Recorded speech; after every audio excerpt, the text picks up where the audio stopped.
ഏവർക്കും പുതിയൊരു വീഡിയോയിലേക്ക് ഹാർദമായ സ്വാഗതം. ഇന്നത്തെ വിഷയം തക്കാളി, പച്ചമുളക്, വഴുതന എന്നിവയിലൊക്കെ നമുക്ക് ചെറിയ പുഴുക്കളുടെ ശല്യമുണ്ട്.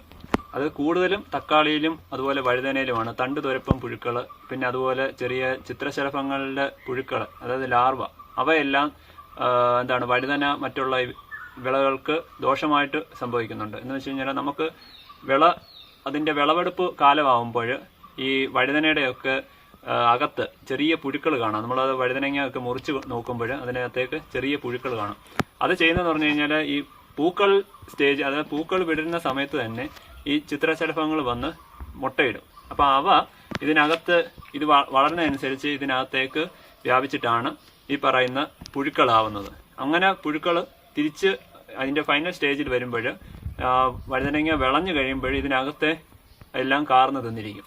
അപ്പം അങ്ങനെയുള്ള ശല്യം നമുക്ക് ഈ വഴുതനയ്ക്കും അതുപോലെ തക്കാളിയൊക്കെ ഒരുപാട് കൂടുതലാണ്. അതുപോലെ തന്നെ നമ്മുടെ ചെറിയ പച്ചക്കറി വിളകൾക്ക് ഒട്ടുമിക്കുള്ള എല്ലാത്തിനും ഈ പറയുന്ന പുഴുശല്യങ്ങൾ കൂടുതലാണ്. അപ്പോൾ ഇവയെല്ലാം നമുക്ക് ഒഴിവാക്കാൻ ജൈവ കൃഷി രീതിയിൽ എന്താണ് നമുക്ക് ഉപയോഗിക്കാൻ പറ്റുന്നത്? അതിനുള്ള ഒരു ഏറ്റവും ഉത്തമമായിട്ടുള്ളൊരു മറുപടിയാണ് ബിവേറിയ ബാസിയാന. ഇതെന്ന് വെച്ചാൽ ബിവേറിയ എന്ന് പറയുന്നത് ഒരു ഫംഗസ് ആണ്. ഞാൻ എൻ്റെ പല വീഡിയോക്കകത്ത് ഞാൻ പറഞ്ഞിട്ടുണ്ട്, നമ്മൾ മണ്ണിലെ കുമിൾ രോഗങ്ങൾ തടയാൻ ട്രൈക്കോഡർമ വിരിഡെ എന്ന് പറയുന്ന ഫംഗസ് ഉപയോഗിച്ചിട്ടുണ്ട്. അതേപോലെ തന്നെ ഈ പറയുന്ന ചെടിയിലെ കീടങ്ങളെ, അതായത് ചെറിയ പുഴുക്കളെ നമുക്ക് ഒഴിവാക്കാൻ വേണ്ടി ഉപയോഗിക്കാവുന്ന ഒരു ഫംഗസാണ് ബിവേറിയ ബാസിയാന. ബിവേറിയ എന്നത് ആണ് അതിൻ്റെ ഫംഗസ് നെയിം, ബിവേറിയ ബാസിയാന. അപ്പം ബിവേറിയ ബാസിയാന എന്ന് പറയുന്നത് ഇതിന്റെ പ്രക്രിയ എങ്ങനെയാന്ന് പറഞ്ഞു കഴിഞ്ഞാൽ ഇതിപ്പോൾ പൊടി രൂപത്തിലുള്ള ബിവേറിയാണ് ഞാൻ എടുത്തിരിക്കുന്നത്. നമ്മുടെ അളവെന്ന് പറയുന്നത് 20 ഗ്രാം 1 ലിറ്റർ വെള്ളമാണ്. ഞാൻ പറഞ്ഞിട്ടുണ്ട് നേരത്തെ, സ്യൂഡോമോണാസിന്റെ വീഡിയോ ഞാൻ പറഞ്ഞിട്ടുണ്ട്. അത് 20 ഗ്രാം 1 ലിറ്റർ വെള്ളമാണ് അതിന്റെ അളവെന്ന് പറയുന്നത്. അതേപോലെ തന്നെ ഇതും 20 ഗ്രാം 1 ലിറ്റർ വെള്ളത്തിലാണ്. അപ്പോൾ നമ്മൾ ഇതിനകത്ത് ഇതിന്റെ സ്പോർ കൗണ്ട് പല കമ്പനികളിലും വേരിയേഷൻ ഉണ്ട്. ഇപ്പോൾ സ്പോർ കൗണ്ട് കൂടുന്നതെന്ന് പറഞ്ഞു കഴിഞ്ഞാൽ ഏറ്റവും നല്ലത് ലിക്വിഡ് ഫോമിലുള്ളതാണ്. ഇപ്പോൾ സ്പോർ കൗണ്ട് ഇതിനകത്തെന്ന് പറഞ്ഞു കഴിഞ്ഞാൽ ഈ പൊടിക്കകത്ത് ഈ ഫംഗൽ സ്പോർസ് ഉണ്ട്. അപ്പോൾ ഈ ഫംഗസിന്റെ വളർച്ചയ്ക്കുള്ള, ഫംഗസ് വളരാനുള്ള എല്ലാ മീഡിയമായിട്ടാണ് ഇതിനകത്ത് വെച്ചേക്കുന്നത്. അപ്പോൾ നമ്മൾ എന്ത് ചെയ്യുന്നു, ഇതിനകത്തേക്ക് വെള്ളത്തിൽ ലയിപ്പിച്ച് ഇത് സ്പ്രേ ചെയ്യുമ്പോൾ ഈ ഇലകളിലും ഒക്കെ ഈ ഫംഗസിന്റെ ചെറിയ സ്പോറുകൾ അവിടെ വരും. അപ്പം ഇങ്ങനെ വരുമ്പോൾ ഈ പൂക്കളിലേക്കും അങ്ങനെയുള്ള ഇതിലേക്കും ഈ ചിത്രശലഭങ്ങളും മറ്റുള്ളവയൊക്കെ വന്ന് മുട്ടയിടുമ്പോൾ ഈ ലാർവൽ സ്റ്റേജിൽ തന്നെ ഈ ഫംഗസ് അതിലേക്ക് പടർന്നു പിടിച്ചിട്ട് അവ പൂർണ്ണമായിട്ട് നശിക്കും. അങ്ങനെ വരുമ്പോഴുള്ള ഗുണമെന്ന് പറഞ്ഞു കഴിഞ്ഞാൽ നമ്മുടെ മണ്ണിലും ഇതിന്റെ ഈ ഫംഗസ് വ്യാപിക്കും. അങ്ങനെ വരുമ്പോൾ ഈ ഫംഗസിന്റെ വളർച്ച കൊണ്ട് അങ്ങനെ പുതിയതായിട്ട് വരുന്ന തലമുറയായിട്ടുള്ള ഇവ പുഴുക്കളെല്ലാം നശിച്ചു പോവുകയും പിന്നീട് അതിൽ നിന്നുള്ള ഒരു ശല്യം നമുക്ക് ഉണ്ടാവുകയില്ല. പക്ഷെ വേറൊരു കാര്യമുണ്ട്, നമ്മൾ എപ്പോഴും ഉപയോഗിക്കുമ്പോഴും ഒരു 10-15 ദിവസം ഇടവേളകളിൽ തന്നെ ചെയ്യണം. അല്ലാതെ 1 മാസം ചെയ്തിട്ട് പിന്നെ 3 മാസം കഴിഞ്ഞ് ചെയ്തിട്ട് നമുക്ക് പുഴു ഉണ്ടായെന്ന് പറഞ്ഞിട്ട് ഇതിനെ കുറ്റം പറഞ്ഞിട്ട് കാര്യമില്ല. നമ്മളെല്ലാം ഒരു സ്റ്റേജ് ബൈ സ്റ്റേജ് ആയിട്ടാണ് നമ്മൾ ഈ ജൈവ കൃഷിയിലാണെങ്കിലും. അതേപോലെ ഇത് ഉപയോഗിക്കുമ്പോൾ ഒരു കാരണവശാലും കീടനാശിനിയോ ഒന്നും ഉപയോഗിക്കാൻ പാടില്ല. നമുക്ക് കീടനാശിനി ഉപയോഗിക്കാനേ പാടില്ല.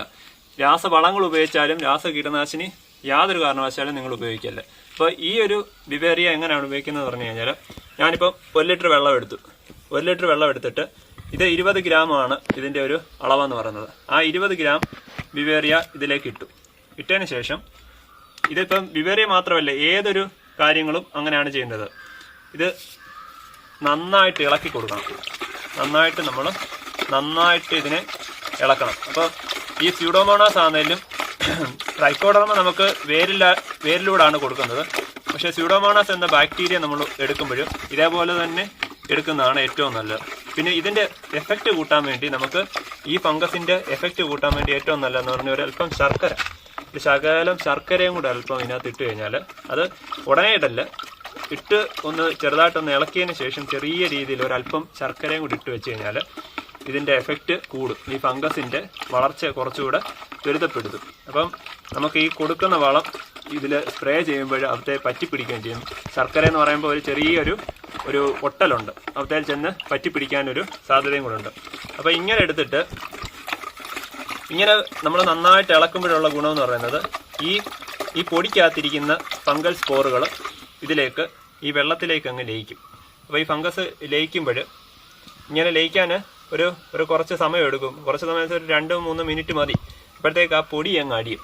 പൊടി അടിഞ്ഞതിന് ശേഷം നമ്മൾ അതിൻ്റെ മട്ടെന്ന് പറയുന്നത് അതിൻ്റെ ആ തെളി ഭാഗം, മട്ടെന്നുള്ള സാധനം ഏറ്റവും അടിഭാഗം, അതിൻ്റെ തെളി എന്ന് പറയുന്നത് ഏറ്റവും മുകൾ ഭാഗം. അപ്പോൾ ആ തെളിയാണ് നമ്മൾ ഈ സ്പ്രെയറിനകത്തേക്ക് ഒഴിക്കേണ്ടത്. അപ്പോൾ ഒഴിക്കുമ്പോൾ വേറൊരു ഗുണമുണ്ട്. നമ്മൾ ഈ ശർക്കര വേണമെങ്കിൽ ആ സമയത്തും വേണേൽ ഇടാം. പിന്നെ ഈ ഇതുപോലത്തെ ഞാൻ ഉപയോഗിക്കുന്ന ഇത്തരത്തിലുള്ള സ്പ്രെയറാണെന്ന് പറഞ്ഞു. അപ്പോൾ ഇത്തരത്തിലുള്ള സ്പ്രെയറിന് നമ്മൾ ഒരു വീഡിയോയ്ക്കകത്ത് ഞാൻ പറഞ്ഞിട്ടുണ്ട് ഇത്തരത്തിലുള്ള സ്പ്രെയറിൻ്റെ. അപ്പോൾ ഈ ഒരു സ്പ്രെയറിന് അടിയിൽ ചെറിയ മൈന്യൂട്ടായിട്ടുള്ള പോർഷൻസ് ഉണ്ട്. അപ്പോൾ ഇത് നമ്മൾ ഒരുപാടായിട്ട് കലക്കുമ്പോൾ ഈ ശർക്കര കയറി ഇതിനകത്ത് പിന്നെ നന്നായിട്ട് ഇതിനകത്ത് കയറി പറ്റിപ്പിടിച്ചിരിക്കും. അങ്ങനെ വരുമ്പോൾ നമുക്ക് സ്പ്രേ ചെയ്യാൻ സാധിക്കത്തില്ല. അപ്പോൾ അതുകൊണ്ട് നന്നായിട്ട് ലയിപ്പിച്ചതിന് ശേഷം മാത്രമേ ശർക്കരനകത്ത് ഇടാവൂ. ഇനി ശർക്കര ഇട്ടില്ലെങ്കിലും കുഴപ്പമില്ല. ഇത് നമുക്ക് ഈ പറയുന്നത് ഒന്ന് അടിയാൻ കുറച്ച് സമയം എടുക്കുക. അതിനുശേഷം എന്താണെന്ന് പറഞ്ഞാൽ ഇതിലേക്ക് ശകലം ഒഴിക്കുക.